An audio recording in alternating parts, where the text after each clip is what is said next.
Hi അസ്സാം വലൈക്കും.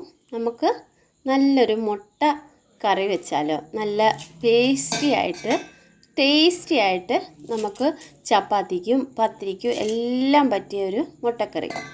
അപ്പോൾ അതിലേക്ക് മല്ലിയില ഇട്ട് കൊടുത്തിട്ടുണ്ട്. കണ്ടല്ലോ, ആ ഒരു പിടി മല്ലിയില ഇട്ട് കൊടുത്തിട്ടുണ്ട്. ഞാൻ 5 മുട്ടയാണ് എടുത്തിരിക്കുന്നത്. അപ്പോൾ ഈ ഒരു വലിപ്പത്തിലുള്ള സവാള 3 എണ്ണം എടുത്തു. ഞാൻ 2 പിന്നെ മറ്റേതിൻ്റെ കുറച്ച് ഭാഗം കൂടിയേ എടുത്തോളൂ. 2.5 എണ്ണം ബാക്കി കണ്ടോ, അത്രയും എടുത്തിട്ടുണ്ട്. ഇത്രയും ഇഞ്ചിയും വെളുത്തുള്ളി എടുത്തിട്ടുണ്ട്. 2 പച്ചമുളക്, അതുപോലെ തന്നെ ഈ വലിപ്പത്തിലൊരു തക്കാളിയും എടുത്തിട്ടുണ്ട്. എന്നിട്ട് നമുക്ക് അരച്ചെടുക്കാം. ഈ ഒരു പേസ്റ്റ് രൂപത്തിൽ അരച്ച് വയ്ക്കാം. എന്നിട്ട് മുട്ട പുഴുങ്ങിയത് നമുക്ക് ഒരു ഫ്രൈ പാനിൽ ജസ്റ്റ് ഒന്ന് റോസ്റ്റ് ചെയ്തെടുക്കുക. അപ്പോൾ വെളിച്ചെണ്ണ ഒഴിച്ച് കൊടുത്തിട്ടുണ്ട്. അതിലേക്ക് മല്ലിപ്പൊടി ഇട്ട് കൊടുത്തിട്ടുണ്ട്. ഒരു 1/4 സ്പൂൺ മുളക് പൊടി നിങ്ങൾക്ക് കുറച്ച് ഒരുപാട് വേണ്ട കേട്ടോ, ജസ്റ്റ് ഒന്ന് ഫ്രൈ ആക്കി എടുക്കാൻ. അതുപോലെ കുരുമുളക് പൊടി ഇട്ട് കൊടുത്തിട്ടുണ്ട് അതിലേക്ക്. അപ്പോൾ അതിലേക്ക് മുട്ടയും ഇട്ട് കൊടുത്തിട്ടുണ്ട്. പുഴുങ്ങിയ മുട്ടയാണേ. ഉപ്പ് ചേർത്ത് പുഴുങ്ങിയെടുത്തിട്ട് നമുക്കിത് ഇങ്ങനെ ഒരുപാട് ഓയിൽ ഒഴിച്ച് കൊടുക്കരുത്. ഓയിൽ ഒഴിക്കുമ്പം ഓയിലിനകത്ത് ഈ മുളക് പൊടിയും മല്ലിപ്പൊടിയും കുരുമുളക് പൊടിയും എല്ലാം അങ്ങ് മിക്സായി പോകും. അപ്പോൾ ഇങ്ങനെ ഇരിക്കണം. കുറച്ച് ഓയിലിനകത്ത് നമുക്കൊന്ന് റോസ്റ്റ് ചെയ്ത പോലെ ഇങ്ങനെ ഒരു 2 മിനിറ്റ് ഇങ്ങനെ ഒന്ന് ഇളക്കി കൊടുക്കണം. ഈ ഒരു മെത്തേഡിൽ അത് നല്ലൊരു ടേസ്റ്റാണ് അങ്ങനെ ഉണ്ടാക്കി കഴിക്കുമ്പോൾ.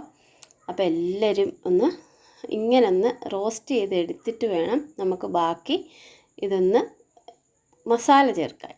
അപ്പോൾ ഫ്രൈ പാൻ വെച്ച് അതിൽ തന്നെ നമ്മൾ വെളിച്ചെണ്ണ ഒഴിച്ച് കൊടുത്തു.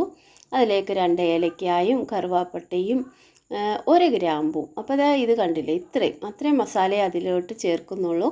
നമ്മൾ വേറെ മസാലപ്പൊടികളൊന്നും ചേർക്കുന്നില്ല. അപ്പോൾ ഇത്രയും മസാലയും ചേർക്കുന്നുള്ളൂ. അപ്പം വെളിച്ചെണ്ണ നമുക്ക് അതിൻ്റെ ഗ്രേവി ഒഴിച്ച് കഴിയുമ്പോൾ ഇടയ്ക്ക് 2 പ്രാവശ്യം വെളിച്ചെണ്ണ ഒഴിച്ച് കൊടുക്കണം. ആദ്യം നമുക്ക് ഇത്രയും വെളിച്ചെണ്ണ മതി കേട്ടോ. വെളിച്ചെണ്ണയിൽ ചെയ്യുമ്പോൾ നല്ല ടേസ്റ്റാണ്. അപ്പോൾ അതൊന്ന് നല്ല മൂത്ത മണം വരുമ്പോൾ നമുക്കതിൻ്റെ ഗ്രേവി ഒന്ന് ഒഴിച്ച് കൊടുക്കാം. ഇത് ഈസിയാണ്. നല്ല ഗ്രേവിയോട് കൂടിയുള്ള മുട്ടക്കറി നമുക്ക് വെക്കാം.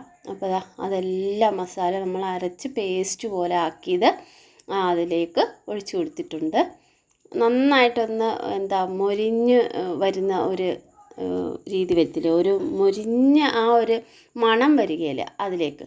എന്നിട്ടൊരു 5-6 കശുവണ്ടി ഒന്ന് അരച്ച് അതിലേക്ക് ഒഴിച്ചു കൊടുക്കാം. അതും ഇതിനകത്ത് കിടന്ന് ഒന്നിച്ച് നല്ലപോലെ കുഴമ്പ് പോലെ ആകണം.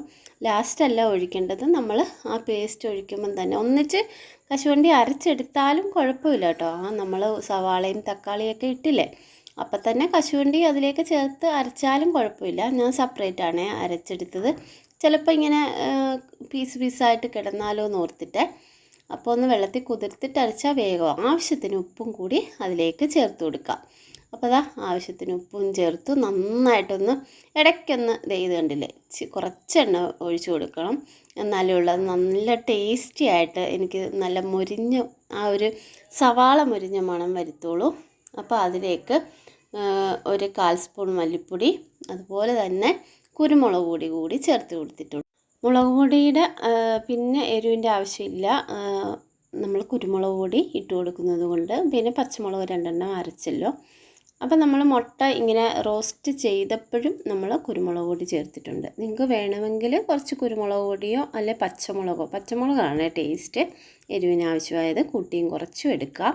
അപ്പോൾ ഞാൻ ആ അരച്ച മിക്സിയുടെ അതിലേക്ക് ആവശ്യത്തിന് നമുക്ക് എന്തോരം വെള്ളം വേണോ, ഒരുപാട് വെള്ളം ഒഴിക്കണ്ട, എന്നാലും കുറുകിയ ചാറാ ഇഷ്ടമെങ്കിൽ അതനുസരിച്ച് വെള്ളം ചേർത്തോളൂ.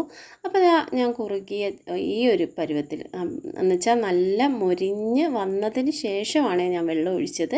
അപ്പോൾ ആ മൊരിഞ്ഞ മണം വരുമല്ലോ, അപ്പോൾ ആ ഒരു മണത്തിൽ തന്നെ വെള്ളം ഒഴിച്ച് കൊടുത്തു. എന്നിട്ട് ഈ മുട്ട കൂടി അതിലേക്ക് ചേർത്ത് കൊടുക്കുക. ഈസിയല്ലേ, വേഗത്തിൽ നമ്മൾ ആ ഒരു ഉള്ളിയുടെ ആ ഗ്രേവി ഒന്ന് വഴന്ന് കിട്ടുന്ന ആ ഒരു ടൈം മതി. ഒരു സ്പെഷ്യൽ ടേസ്റ്റാണ് ഇതിന്. നമ്മൾ നല്ല ഹോട്ടലിലൊക്കെ ചെല്ലുമ്പം നല്ല കുറുമ, ഒരു മുട്ട കുറുമ കഴിച്ചത് അതേ ഫീലാണ്. അതുപോലെ മല്ലിയിലയും കൂടി ലാസ്റ്റ് ഒന്ന് ചേർത്ത് കൊടുക്കുക. നിങ്ങൾക്ക് വേണമെങ്കിൽ വേറെ ഇലയുടെ ഫ്ലേവറുകൾ ഇഷ്ടമാണെങ്കിൽ അത് ചേർക്കാം കേട്ടോ. പക്ഷേ മല്ലിയിലയാണ് ഇതിന് കറക്റ്റ് നല്ല ഫ്ലേവർ കിട്ടുന്നത്. കുബൂസുമായിട്ടോ ചപ്പാത്തിയായിട്ടോ, ഞാനിപ്പോൾ ഇവിടെ കുബൂസാണ് ഉണ്ടാക്കിയത്, കുബൂസായിട്ടോ ചപ്പാത്തിയായിട്ടോ കഴിക്കാം. അപ്പോൾ എല്ലാവരും ഉണ്ടാക്കി നോക്കണം. കമൻറ്റ് ബോക്സിൽ കമൻറ്റ് ഇടണം. Okay, thank you. അസ്സലാമു അലൈക്കും വറഹ്മത്തുള്ളാഹി.